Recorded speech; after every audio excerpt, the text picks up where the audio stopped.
Bonjour chers élèves de CE1, reprenons notre histoire de France.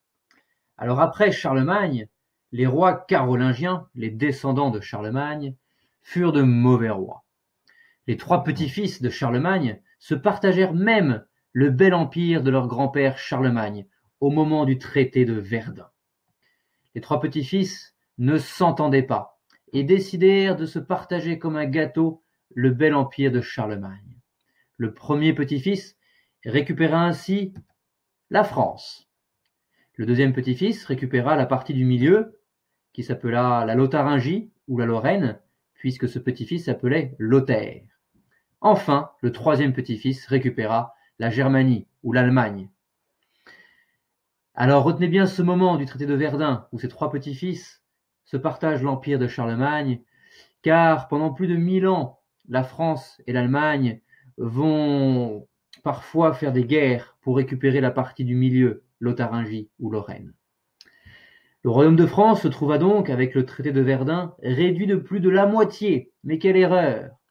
De plus, face à l'invasion des terribles Normands, les hommes du Nord, le roi de France n'arrivait pas à protéger les Français.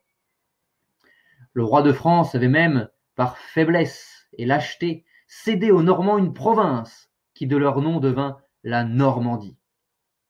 C'est pourquoi les Français choisirent un roi dans une autre famille, celle de Robert le Fort, celle de Eudes, le fils de Robert le Fort.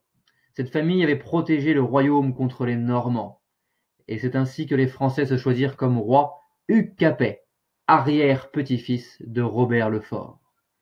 C'était la fin des Carolingiens et la naissance d'une nouvelle famille, les Capétiens.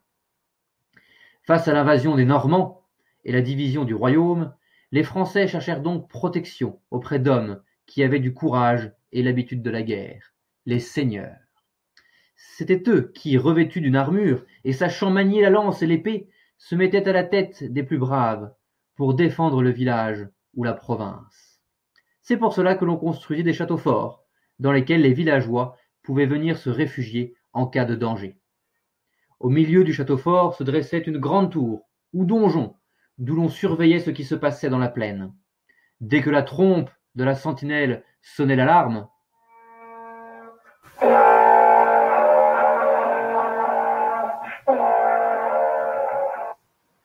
tout le monde abandonnait les champs ou sa maison et venait se réfugier dans le château fort. Le seigneur fut donc d'abord un protecteur. En échange de sa protection, on lui promettait obéissance et on lui rendait des services. Ceux que le seigneur protégeait étaient appelés les vassaux, tandis que le seigneur était appelé le suzerain. Mais le seigneur n'était lui-même parfois pas assez puissant pour se défendre seul. Il devait alors demander protection auprès d'un seigneur plus puissant que lui, dont il devenait vassal à son tour. C'est ce qu'on appela la féodalité, une sorte de grande pyramide en haut de laquelle il y avait le roi. Nous voyons ici les premiers vassaux, puis les seigneurs, suzerains des vassaux, et enfin à la tête, le seigneur des seigneurs, le roi lui-même. Seulement avec les rois carolingiens, les Français avaient pris la mauvaise habitude de ne plus obéir au roi, et chaque seigneur se considérait comme un petit roi chez lui. Les seigneurs ne voulaient pas reconnaître d'autre autorité que la leur. Les Capétiens allaient avoir beaucoup de travail pour remettre de l'ordre dans le royaume. Le résumé de la leçon.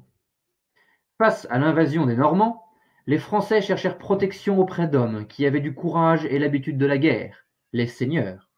En cas d'attaque, on venait se réfugier dans le château fort du seigneur. En échange de sa protection, les vassaux devaient obéissance à leur suzerain. Ce système de protection et d'obéissance entre vassal et suzerain fut appelé la féodalité. Le roi était le suzerain de tous les seigneurs, mais il n'était plus respecté. À lundi prochain, les enfants.